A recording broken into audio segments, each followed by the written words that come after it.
Hello everyone, मैं प्रीत money और आप देख रहे हैं उड़ान with Preet money YouTube channel.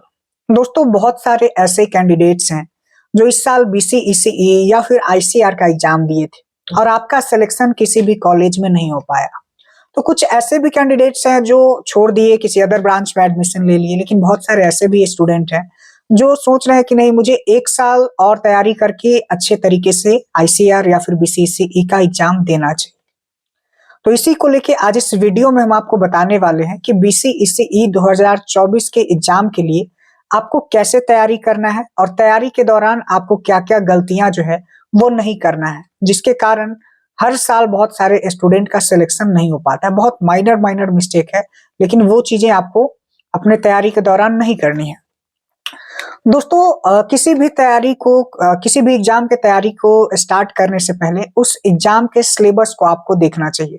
अब एग्जाम का सिलेबस आपको क्यों देखना चाहिए? जब आप किसी भी एग्जाम का सिलेबस देखते हैं तो उस टाइम आपको ये पता चलता है कि ये जो एग्जाम होने वाला है इसमें किस टॉपिक से क्वेश्चन आने वाला है।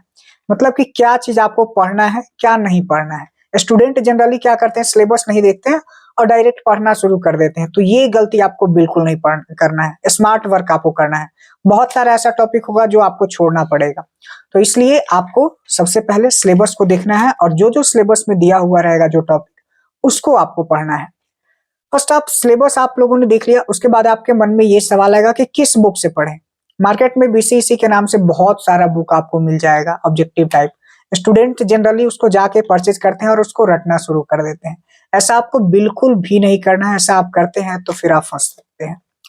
आपको किस बुक से पढ़ना चाहिए मैं आपको बताता हूँ। देखिए, बीसीईसी में होता क्या है कि बीसीईसी के एग्जाम में ऑब्जेक्टिव टाइप क्वेश्चन पूछा जाता है और ऑब्जेक्टिव टाइप कैसे भी किसी तरह से हर साल चेंज करके घुमाकर पूछा जा सकता है। तो ऑब्जेक्टिव क्वेश्चन को सही सही डील करने के लिए आपको डीपली नॉलेज होना चाहिए। डीपली नॉलेज आपको तभी होगा जब आप किसी अच्छे टेक्स्ट बुक को आप पढ़ते हैं। तो इसके लिए मैं आपको एनसीईआरटी बुक जो है वो रिकमेंड करना चाहूंगा, आप उससे पढ़िए। लेकिन जब आप एनसीईआरटी पढ़ेंगे तो बहुत सारा ऐसा टॉपिक होगा जो आप पहली बार बुक से पढ़ेंगे तो आपको समझ में नहीं आएगा, क्योंकि एनसीईआरटी का लैंग्वेज जो है वो थोड़ा सा टफ होता है। तो इस कंडीशन में आपको करना क्या है, यूट्यूब पे एनसीईआरटी का बहुत सारे यूट्यूब पे टीचर हैं, वो वीडियो अपलोड किए हुए हैं। तो वहां से जाके आप देखिए, जहां से आपको अच्छे तरीके से समझ आए उसको आप उनको आप फॉलो करिए, वहां से आप पढ़िए और उसका नोट्स बनाइए। अगेन फिर आप टेक्स्ट बुक को पढ़िए, फिर आपको दिक्कत लगे फिर उस नोट से आप देख लीजिए। तो इस तरह से आप करिए, ठीक है। उसके बाद आता है previous year question paper. BCEC का प्रीवियस ईयर क्वेश्चन पेपर आता है, वो पहले का भी है, गूगल पे आपको मिल जाएगा। आप सर्च करिए, वहां से आपको प्रीवियस ईयर क्वेश्चन पेपर मिल जाएगा, या फिर उसका लिंक हमने वीडियो के नीचे भी डिस्क्रिप्शन में डाल दिया है। तो वहां से आप जाकर प्रीवियस ईयर क्वेश्चन पेपर को डाउनलोड कर सकते हैं। प्रीवियस ईयर क्वेश्चन पेपर को आपको देखना है। क्यों देखना है? देखिए, बहुत सारा ऐसा चैप्टर है, आप 4-5 साल का प्रीवियस ईयर क्वेश्चन पेपर देख लेंगे तो आपको ये पता चलेगा कि बीसीईसी अपने एग्जाम में किस चैप्टर से कितना क्वेश्चन देता है, मतलब किस चैप्टर को ज्यादा प्रायोरिटी देता है। तो उस चैप्टर पे आपको बहुत ज्यादा फोकस करना है। ऐसा नहीं कि बाकी को स्किप करना है, बाकी को भी आपको पढ़ना है अच्छे तरीके से। लेकिन अगर किसी चैप्टर से बहुत ज्यादा हर साल क्वेश्चन आ रहा है तो उस चैप्टर को आप थोड़ा सा अच्छे तरीके से आप पढ़ने का प्रयास करिएगा, बार बार उसको रिविजन करने का प्रयास करिएगा। उसके बाद बहुत सारे ऐसे भी कैंडिडेट्स हैं, आप हर साल मुझे ये सवाल सुनने को मिलता है कि मैंने पढ़ा था, हमारा कॉन्सेप्ट भी क्लियर था, लेकिन जब मैं एग्जाम में गया तो क्वेश्चन ज्यादा थे, मैं अपने टाइम को मैनेज नहीं कर पाया।